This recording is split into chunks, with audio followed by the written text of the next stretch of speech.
मला खूप जण विचारत होते, ओव्हनशिवाय बाळासाठी बिस्किट कसे बनवायचे? म्हणून आज मी 8+ महिन्यांच्या बाळांसाठी होममेड सॉफ्ट रागी बिस्किट्स विदाऊट ओव्हन रेसिपी घेऊन आले आहे. सर्वात आधी एका बाउलमध्ये 2 चमचे रागी पीठ, 1 चमचा गव्हाचे पीठ आणि 1 चमचा तूप घ्या.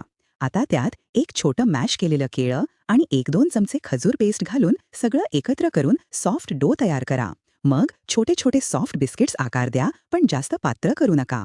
आता एक जाड तवा 5 मिनिट लो फ्लेमवर प्रीहीट करा आणि त्यात छोटंसं स्टील स्टँड किंवा जाळी ठेवा, म्हणजे बिस्किट्स डायरेक्ट हीटवर जळणार नाहीत.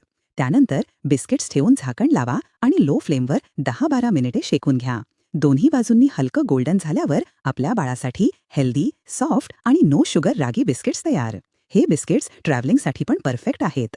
अशी अजून हेल्दी बेबी रेसिपीज पाहिजेत तर रील सेव्ह करा, शेअर करा आणि कमेंटमध्ये नक्की सांगा तुमच्या बाळाला कोणता स्नॅक सर्वात जास्त आवडतो.